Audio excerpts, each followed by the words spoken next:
Então aqui a gente vai continuar na leitura sobre o ego, tá?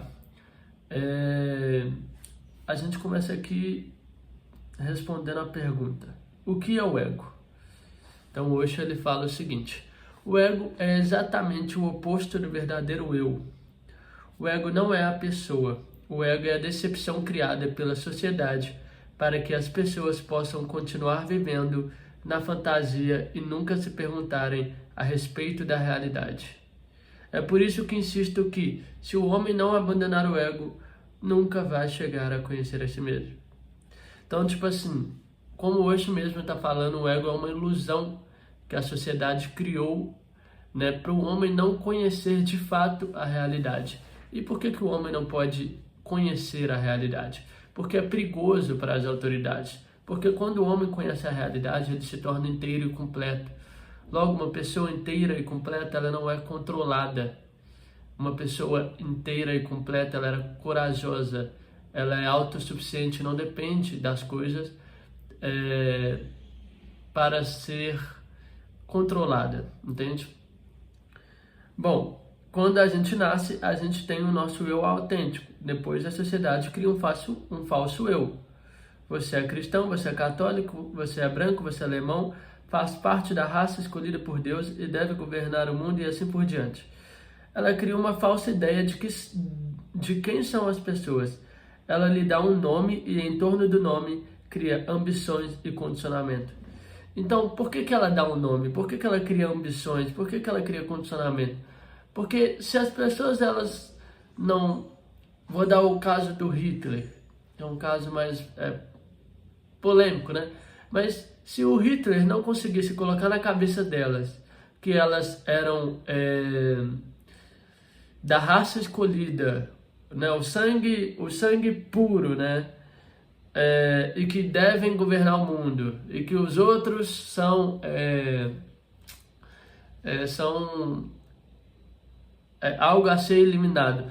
Se o Hitler não conseguisse colocar isso na cabeça das pessoas, nunca iria funcionar, né? As coisas não iriam andar. Então, as pessoas que querem ganhar poder e querem manipular as massas, elas precisam gerar ego na pessoa, criar uma identidade falsa para a pessoa, para que ela possa ter ambição e seguir naquele ideal que é imposto pela pessoa que criou, entendeu? E pouco a pouco, uma vez que leva quase um terço da vida, a sociedade trabalha o ego dos indivíduos através da escola, da igreja, da faculdade. Então não é só Hitler que fez isso. Toda a nossa sociedade, todo o nosso sistema de educação, tudo que envolve um grande sistema por trás para que haja um grande funcionamento, é necessário egos, é necessário ideais, é necessário ambições impostas, entendeu? Para que as coisas possam fazer sentido. No momento em que volta da universidade para casa, você já se esqueceu completamente sobre o seu ser inocente. Você agora é um grande ego com uma medalha de ouro. É da primeira classe, está no topo da universidade. Agora está pronto para ir para o mundo. Pois é, se a pessoa não vesse valor a isso, não tivesse o ego inflado para isso, e não só ele se sentisse assim, mas os outros não o valorizassem por isso, qual que seria o verdadeiro motivo dele ir atrás dessa medalha, né, dessa conquista, entendeu? Esse ego tem todos os desejos, ambições, vontades para estar sempre no topo de tudo. O homem é explorado por esse ego. Isso nunca lhe permite nem mesmo um vislumbre do seu eu autêntico, real, e sua vida está lá, em sua autenticidade. Portanto, esse ego produz apenas infelicidade, sofrimento, luta, frustração, loucura, suicídio, assassinato, todos os tipos de crime. Sim, porque o ego, ele vai te dividir, você vai ficar confuso, você vai perseguir as ilusões, você vai querer sempre estar no topo, e aí você vai querer passar o outro, passar a perna no outro, fazer maldades com o outro, explorar o outro para chegar no topo, e que realmente nunca vai existir de fato o topo, porque quando você chega no topo você se vê diante a novos lugares para ser alcançados, entendeu? Então você cria cada vez mais distância, entende? E as pessoas, elas ficam loucas, elas ficam ansiosas, ficam depressivas, sendo que nada disso de fato existe na realidade real, na sua autenticidade, entendeu? A sociedade, os sistemas que quis impor isso para funcionar, né? Se não tivesse esse ego, que a pessoa fosse atrás para buscar conquistas, para ser valorizada por si próprio e pela sociedade, as pessoas não iriam atrás disso, entendeu? Então, a pessoa que busca a verdade tende a começar exatamente a partir desse ponto. Descartar tudo o que lhe foi dito pela sociedade em relação a quem ela é. Com certeza ela não é nada disso, pois ninguém pode saber quem é o outro, exceto a ele próprio. Nem os pais, nem os professores, nem os padres. A não ser você mesmo, ninguém pode entrar na privacidade de seu ser. Logo, ninguém sabe nada sobre você. E o que quer que tenham dito ao seu respeito está errado.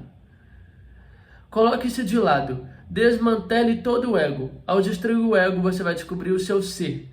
E essa descoberta é a maior possível, porque dá início a uma peregrinação totalmente nova em direção à felicidade suprema e à vida eterna. Então, se você realmente quer conhecer a realidade, né, e a sua autenticidade e a felicidade verdadeira, suprema, você em primeiro lugar vai ter que tirar todo esse conceito identitário que foi colocado em você pelos seus pais, pela escola, pelos seus amigos, porque você não é nada disso. Isso foi o que lhe foi imposto a você. Isso lhe foi o que lhe disseram que era para você ser. Entendeu? Então você se acostumou com isso e se identificou com isso, já que sua essência, na verdade, é uma folha em branco. Então ela tem a capacidade de escrever em coisas nessa folha. E aí você começa a acreditar nas coisas que escreveram nessa folha. Só que na verdade essas coisas não são reais. Essas coisas não são você, você é a folha em branco. Então quando você começa a tirar todo o conceito de quem você é, que foi imposto pela sociedade, você vai encontrar a sua essência verdadeira. E dentro da sua essência verdadeira, dentro da realidade, você vai conhecer a felicidade, porque ali é uma felicidade plena, é uma felicidade autêntica, não é uma felicidade com base em dopamina, em prazer, que é causada pelo ego. Né? A felicidade que é causada pelo ego não é de fato a felicidade, porque ela é temporária, ela vem com conquistas, elas vêm com picos. Então você conseguiu uma medalha, seu ego inflou, você está feliz, você sente prazer. Não feliz, você sente prazer por aquilo. Mas uma felicidade verdadeira, ela não se trata de pico, é uma linha tênue de paz. Você está em paz. E a própria paz, o próprio silêncio que tem dentro de você, lhe gera um sentimento de felicidade. Então você não precisa conquistar uma medalha de ouro para isso, você não precisa se provar ou provar para outra pessoa que você é merecedor. Não se trata sobre isso. Isso aí foi toda um esquema que o sistema impôs para você, para que as coisas continuassem girando, para que as pessoas continuassem querendo almejar alguma coisa. Porque se no final as pessoas estão satisfeitas com elas mesmas, elas não vão querer alcançar um objetivo. Logo, a sociedade, o sistema não pode vender esse objetivo, entendeu? Então, a partir do momento que você se livra de tudo isso e começa a ter um foco na sua essência, você começa a alcançar a felicidade suprema. É possível optar pela frustração, pelo sofrimento, pela infelicidade, e então continuar a alimentar o ego. Ou pode escolher a paz, o silêncio, a felicidade, mas nesse caso é preciso recuperar a inocência. Então ele fala também da inocência como uma forma, a principal forma de você se reconectar com essa essência. Porque quando a gente pensa na inocência, a gente pensa na criança, uma pessoa que é livre de maldades, é livre de pensamentos do que é certo e errado, do que ela é, do que ela não deve ser, do que o outro se sente. Não, ela simplesmente é pura. E ali ela realmente está conectada com a verdadeira realidade da essência dela. E ela pode ter acesso a um mundo de paz, a um mundo de silêncio, né? Coisa que a nossa sociedade não quer. Quanto mais barulho, melhor. Quanto menos paz, melhor, porque mais ansiedade, mais as pessoas têm que, mais elas podem, mais elas vão ter que fazer alguma coisa para mudar. E as pessoas vendem essa transformação, sendo que na real não se trata sobre transformação, e sim conexão. Então, assim, o Osho, ele toca muito nesse assunto, né? A maior parte do conhecimento dele, que ele traz para a gente, é sobre o ego. O quanto que o ser humano precisa se desapegar-se do ego, se desconectar do ego e voltar para si mesmo. Tá bom? Essa é o vídeo de hoje. Espero que vocês tenham gostado. Valeu!